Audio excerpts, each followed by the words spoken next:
So y'all know I wasn't going to stay out of the whole Jalen Hurts thing, right?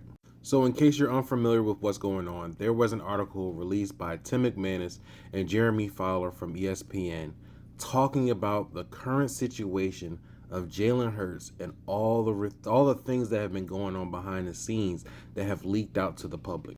Now, apparently, a lot of their sources are coming from inside the NovaCare Center. And the reason why I say that is because these are detailed, some things in this report are detailed about the thought processes of how Jalen Hurts interacts with offensive coordinators, how he's quote unquote uncoachable, and things of that nature. Now, there are some things that I do disagree with, but as a Cowboys fan, I love every second of this.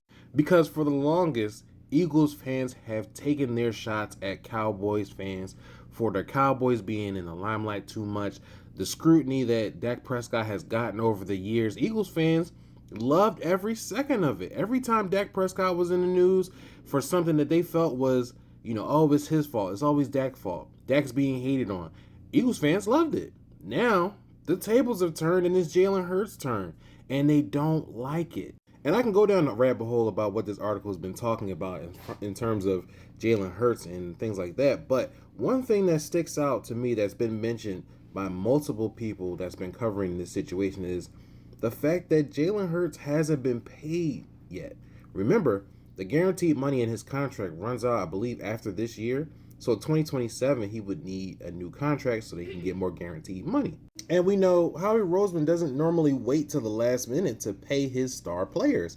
He normally extends contracts before the old contract runs out. Which brings up the statement that Jeff McClain made recently, stating that the Eagles have no intention of extending Jalen Hurts' contract until his play improves.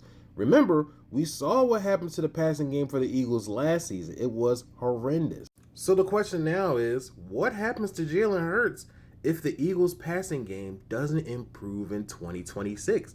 Do they trade him? Because remember, this is something that similarly happened to Carson Wentz back when he was the Eagles starter. Reports started coming out about his behaviors, the divide in the locker room, and things like that. And ultimately, the Eagles parted ways with Carson Wentz, trading him to the Indianapolis Colts, and then the rest is history. So could something like this happen again with Jalen Hurts, even after he won a Super Bowl? Who knows? It's just interesting to see how the Eagles are trying to get Jalen Hurts' attention, letting him know that, you got big money on the table, and we're not going to pay you unless that play improves, which is something that I've said before about Jalen Hurts. If the passing doesn't improve, could we see Jalen Hurts walk or be traded? Who knows?